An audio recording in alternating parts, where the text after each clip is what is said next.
And we'll be looking forward to a Saints win in Minneapolis. The weather will be a winning forecast as well up there. We're looking at mostly sunny skies, temperatures into the low 80s, so nice weather there. We've been enjoying some nice weather here, but of course, all eyes right now still on the tropics and Hurricane Irma as it continues to batter Florida with hurricane force winds, storm surge flooding, and of course, very heavy rainfall continuing to push through the area there. Now making its way closer toward the Tampa area. That's what's seeing the heaviest rainfall now. The center of it just toward the southeast there, and it's continuing to march its way north. Orlando going to get some of this heaviest rainfall here within the next hour. So right now what we're looking at are hurricane warnings extending all the way up the Florida Peninsula into southwest Georgia. Tropical storm warnings even as far north as the Atlanta area, as the forecast track does continue to take this toward the northwest through Georgia and into Alabama. Look at some of the wind speeds right now. 56 miles per hour for Sebring. These are sustained.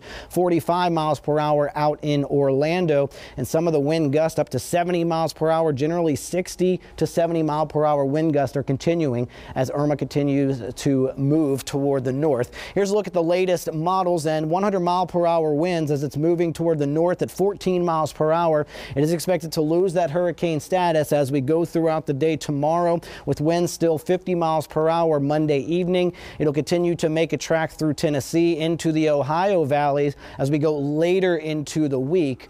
And so we'll continue to see the effects of Irma over the next several days across parts of the southeast. Right behind that, though, we still have Hurricane Jose moving toward the northwest. And the latest on Jose, wind 115 miles per hour. And look what its track is going to do. It's going to do kind of a loop-de-loop here out into the western Atlantic and downgrade to a Category 1 hurricane. Notice this is Friday evening and still kind of in the general same area, but then forecast models will take that just towards the east of the East Coast, and right now is not posing any kind of threat to the U.S. at this time. Of course, we'll keep you updated on that track as well. Out into the far eastern Atlantic, we do have this tropical wave now, 50% chance for tropical development. It's expected to take a hard turn to the north, and so not looking at this to affect any land masses at this time. And of course, we'll continue around this time to still see some of these waves coming off of Africa. Those will be things to watch. Of course, today is the peak day of the hurricane season. After this day, we'll start to see hopefully a decline in that tropical activity going through the rest of the hurricane season, which ends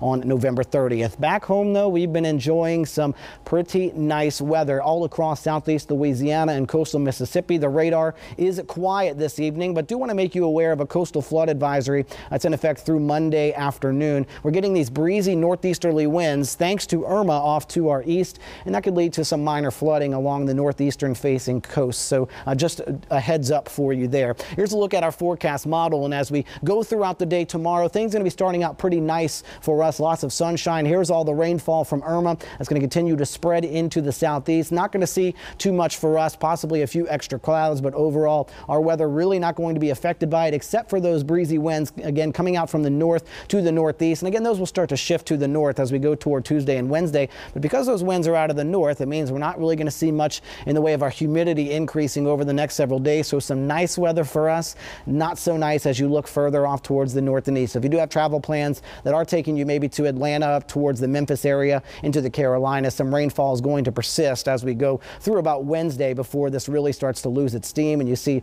the rainfall coverage really coming to an end as we go toward the middle part of the week. Looking at temperatures right now into the mid to upper 60s right now for you on the North Shore, low to mid 70s. Mississippi Gulf Coast, South Shore, closer to the waters, you're a little bit more mild into the mid 70s. Still got a breeze out there as well. 17 miles per hour at the Kenner Airport, 23 at the lakefront, checking for any wind gusts, and they're generally from about 20 to 25 miles per hour. So those wind gusts going to kind of stay with us as we go through the overnight hour. Sustained 10 to 15 miles per hour. Mostly clear skies, temperatures into the mid 60s to the lower 70s. And again, our forecast for Monday starting out pretty nice. Sunny skies and breezy temperatures, though, back into the middle 80s. As we check out our 7-day forecast, lots of sunshine and nice weather. A slight rain chance on Wednesday, but enjoy this nice weather through Wednesday, because as we go through the rest of the week, that heat and humidity is unfortunately going to start to make a return.